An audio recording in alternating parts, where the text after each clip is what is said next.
saya memperkirakan ini nggak akan bisa dibendung. Mungkin ini diprotek sementara oke, tetapi nggak akan bisa seterusnya karena toh akan ini perkembangan teknologi.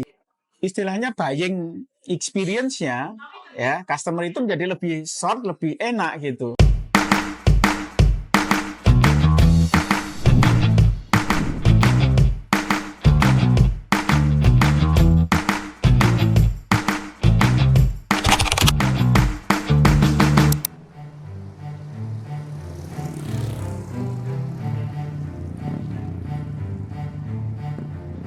Jauh sebelum Temu hadir, sudah banyak aplikasi e-commerce atau marketplace yang beroperasi di Indonesia, seperti Shopee, Lazada, Tokopedia, Bukalapak, Blibli, dan masih banyak lagi. Namun kehadiran Temu seolah menjadi game changer dalam dunia e-commerce dan aktivitas belanja online. Kayak dengan ancaman aplikasi Temu tidak bisa masuk ke Indonesia karena yang bakal mematikan UMKM sekaligus produk asing kian membanjiri pasar. Kami dari Kominfo sangat berkepentingan untuk turut menjaga nasib UMKM kita, UMKM Indonesia, karena di situ ada tenaga kerja kan. Jadi jangan sampai platform dari luar negeri ini bisa menghancurkan UMKM kita. Kita harus melindungi UMKM kita. Di sisi lain, tidak bisa dimungkiri kehadiran e-commerce telah menjadi channel penjualan yang sangat membantu para pelaku bisnis, bahkan UMKM di Indonesia dalam meningkatkan penjualan. Namun tentu saja untuk memaksimalkan penjualan di marketplace, tetap diperlukan strategi marketing yang tepat. Kita harus terus meningkatkan kualitas produk dan juga harus membuka mata. Perkembangan zaman saat ini cukup pesat, jadi kita strategi meningkatkan penjualan untuk zaman sekarang ini sih lebih kayak ke adaptif aja sama perkembangan perubahan tren yang ada di marketplace, menyesuaikan sama kebutuhan konsumen. Terus biasanya tuh kita bikin campaign-campaign yang menarik pada saat tanggal kembar, double date, atau biasanya pada hari raya. Setelah kehadiran Temu, bagaimana peta persaingan industri e-commerce di Indonesia? Dan bagaimana e-commerce mampu meningkatkan penjualan sebuah brand, terutama para pelaku UMKM? Berikut kelanjutan wawancara khusus kami dengan Yusuf Hadi, Managing Partner InVenture, yang juga merupakan konsultan bisnis dan pakar marketing.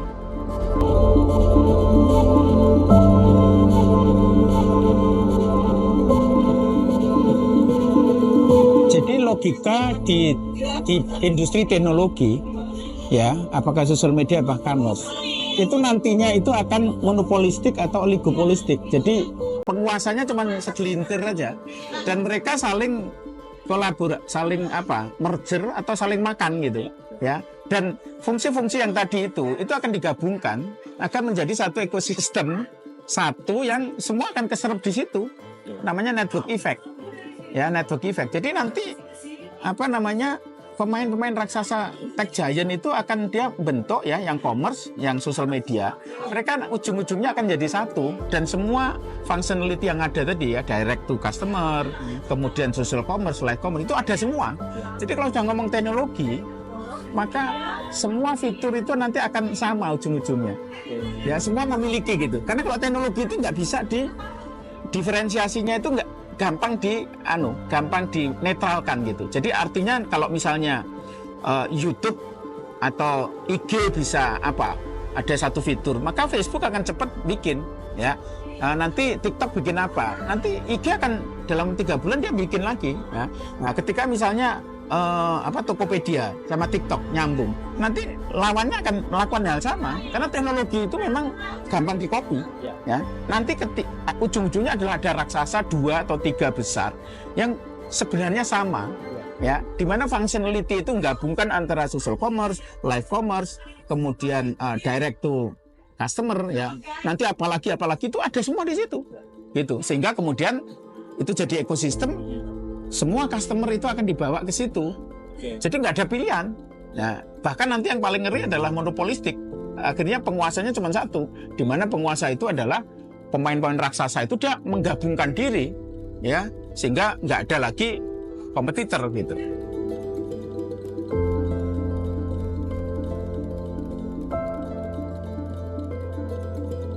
Nanti yang dilakukan Temu pasti adalah yang pertama dilakukan, dia akan membangun persepsi seolah-olah sahabat UKM, iya kan? Dan itu sangat bisa gitu. Ya samalah Tokopedia ketika masuk ke sini atau Bukalapak gitu, ya yang dia selalu omongkan adalah UKM gitu. Karena UKM itu seksi, secara politis itu seksi gitu ya. Jadi nanti kalau misalnya di temu itu diperbolehkan misalnya, saya memperkirakan campaign utamanya adalah bagaimana temu itu menjadi sahabat UKM gitu ya, dimana si UKM ini bisa langsung direct ke customer gitu ya, walaupun nanti dibalik itu ujung-ujungnya produsen Cina yang gede-gede bisa membanjiri sini gitu ya. Nah, tapi pemerintah mesti harus hati-hati, jangan sampai itu terjadi kan. Nah, jadi sekali lagi apapun yang nggak cuma temu ya, nanti ada platform-platform berikutnya. Yang namanya teknologi itu netral dan teknologi bebas nilai gitu ya, dan itu at the end of the day akan kita nggak bisa untuk difusi teknologi itu nggak akan kita bisa lawan ya. Makanya mestinya instead of kita larang ya, maka UKM itu harus bisa manfaatkan platform apapun. Ini temu ini hanya satu aja, nanti ada setelah temu apa lagi dengan teknologi yang lain lagi. Temu ini kan direct to customer ya. Kalau TikTok ya, sosial media, terus ada keranjang kuningnya, social commerce gitu ya. Nanti akan ada lagi terus berkembang terus teknologinya. Kalau mindsetnya selalu setiap kedatangan teknologi yang harusnya bisa memudahkan UKM itu selalu di-ban, maka UKM-nya terus jadi manja terus, nggak bisa apa-apa, nggak bisa main TikTok, nggak bisa main temu, nggak bisa main apa. Akhirnya itu sebenarnya spiritnya, gitu.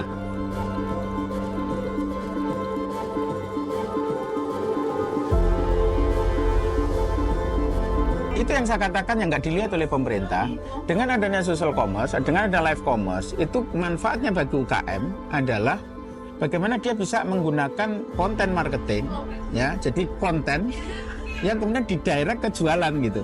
Yang selama ini terjadi kan nggak bisa. Jadi kan sekarang ini marketing sudah tidak lagi kita ngomong billboard, kita ngomong iklan di TV, sudah nggak begitu. Marketing sekarang adalah konten. Bagaimana kita menjadi, makanya every entrepreneur sekarang adalah content creator. Ya, dia menjadi content creator, dia bikin konten-konten yang menarik, mengumpulkan traffic, terus kemudian dijualin gitu.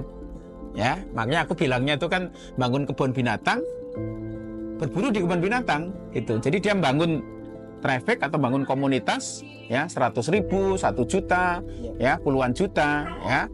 Nah, bangun kebun binatang terus berburu di kebun binatang. Jadi dia menggunakan kekuatan konten, apakah konten itu kan bisa gambar, bisa video, bisa infografis ya, bisa chat gitu ya. Tapi intinya engagement dan ada konten di situ, orang tertarik, ngumpul, dijualin. Nah, kalau sebelumnya tidak dimungkinkan keranjang kuning itu di dalam sosial media, tetapi dengan integrasi ya sosial media dan temu itu nanti kaitannya ke direct ke customer kan, dia bisa reach ke customer, maka UKM bisa menggunakan konten untuk bagaimana dia efektif jualan gitu ya. Ya, memang sekali lagi ketika ini dibuka, memang UKM kita akan saingan sama UKM di Thailand, UKM China, UKM Malaysia gitu. Ya, itu memang sih mesti ada proteksi, tapi proteksinya mesti bertahap dan ketian proteksi itu udah nggak akan bisa lagi. Kalau kita udah ngomong teknologi, proteksi pemerintah agak sulit gitu loh. Makanya justru bagaimana kita mempersiapkan UKM ini getting stronger gitu loh. Ya, jadi diekspos ke kompetisi agar dia makin kuat gitu. Jangan ditutup-tutupi, dibentengi, tapi makin lemah gitu. Itu. Nah, pemerintah politisi kan mikirnya kan enak kan, heroik, terus UKM-nya seneng gitu. Tapi di balik itu UKM ini dimanjakan terus karena dia nggak mau pakai TikTok, nggak mau pakai temu, nggak mau pakai social commerce segala macam, ya masih jualan tradisional di pasar Tanah Abang gitu, ya.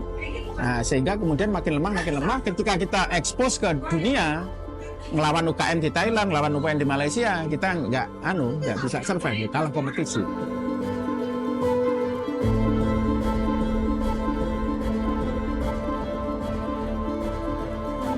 Karena nggak jadi satu. Kalau social commerce itu antara apa namanya jualan sama engagement social media itu udah satu. Itu sangat menguntungkan jualan di dalam konteks marketing, itu sangat menguntungkan. Karena kalau kita memutuskan pembelian itu kadang-kadang hitungannya detik. Jadi kita sudah dikasih kontennya terus sudah muntuk beli gitu. Belinya harus di platform lain. Ya. Jadi konversinya bisa jadi terhambat ya, jadi harusnya 100% atau 90% ini jadi melorot jadi 20%. Kan harus pindah aplikasi gitu. Nah, kalau disatukan sudah dipengaruhi, ada keranjang kuning, tombol tekan. Itu kadang-kadang pengambilan keputusan kalau di online itu ukurannya detik. Jadi bukan ngomong sehari. Ya, kadang-kadang kita dengar promosinya gitu. Terus kemudian nanti aku beli seminggu kemudian gitu. Aku beli besok gitu. Kalau ini enggak, dipengaruhi dengan kontak terus diarahkan untuk beli, saat itu juga ada tombol kuningnya. Keranjang kuning, begitu tekan konversi terjadi gitu, closing.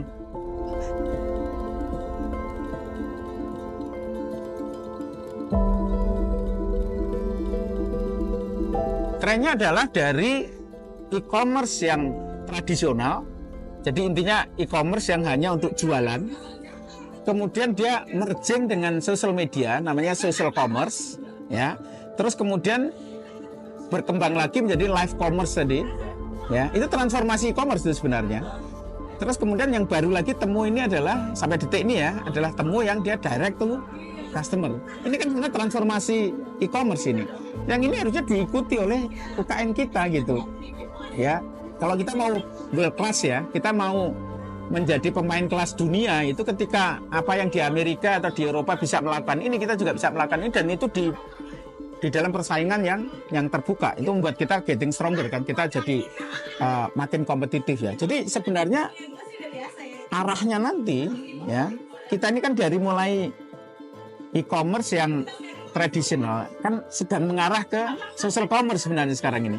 Ya, dengan Tokopedia, dengan TikTok itu gabung, itu kan mengarah ke social commerce kan. Jadi ini sedang transisi ke situ. Nanti akan mainstream ini. Nah, nanti temu itu akan muncul lagi nanti. Itu percaya saya, nanti temu itu akhirnya bisa kayak jadi namanya pengusaha itu kan nyari celah-celah itu kan selalu bisa, apalagi global ya. Jadi mereka akan ujung-ujungnya mau dilarang-larang kayak apa akan bisa itu dengan berbagai celah-celah regulasi, dia akan antisipasi dan akhirnya bisa beroperasi, karena Indonesia ini kan marketnya besar gitu. Nah itu yang makanya pemerintah mesti harus harus pinter-pinter milah-milah mana yang jelek, mana yang enggak. Itu jangan sampai terus kemanfaatan dan keunggulannya kita mesti harus tahu. Jangan sampai kemudian kacamata kuda gitu loh.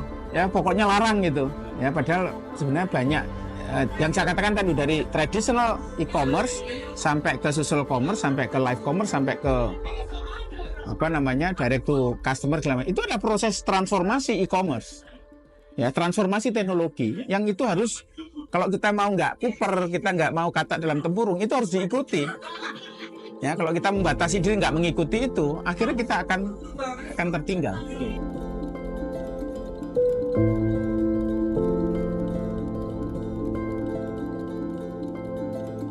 Itu, jadi pertama ketakutan ya, karena kan pemerintah ini kan kadang FOMO ya. FOMO itu atau cognitive bias itu. Begitu di sana kejadian kayak gitu, langsung tanpa mikir langsung respon gitu, tanpa dikaji dulu gitu. Iya kan? Kan mestinya kan banyak informasi dikaji, butuh waktu dikaji, terus ini loh. Nah, ini kan nggak reaktif kan? Begitu sana jelek gitu, kita harus ikut-ikutan gitu. Namanya FOMO kan. Jadi FOMO itu nggak cuma di consumer ya. Pemerintah itu FOMO juga gitu ya. Nah, ada ancamannya nggak ada. Nah, tadi yang saya katakan, bagaimana produk-produk Cina yang more for less membanjiri ini, dan itu pengaruh ke UKM, itu kan ancaman kan. Nah, tapi sekali lagi juga ada manfaatnya tadi, karena konsumen dengan social commerce, dengan direct to customer, dia bisa kalau Cina bisa manfaat, kita juga bisa manfaatkan gitu loh. Ya, jadi pilah-pilah, nggak bisa kita hitam putih bahwa ini merugikan atau ini menguntungkan gitu, nggak bisa.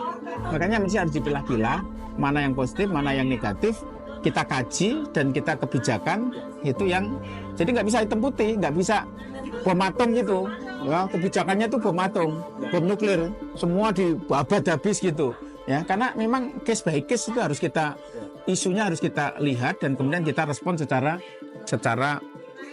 proporsional, secara efektif gitu. Makanya aku bilang mesti harus itu ya, mengendap dulu ya. Jadi jangan terus begitu di Amerika dilarang, sana dilarang, kita ikut larang gitu. Tapi harus dilihat mana yang bagus, mana yang jelek, kita kaji dalam, terus kemudian kita bikin kebijakan, dan kebijakan itu dalam kerangka strategi tadi loh. Jadi ini ada evolusi dari traditional commerce ke social commerce ke live commerce ke direct to consumer commerce.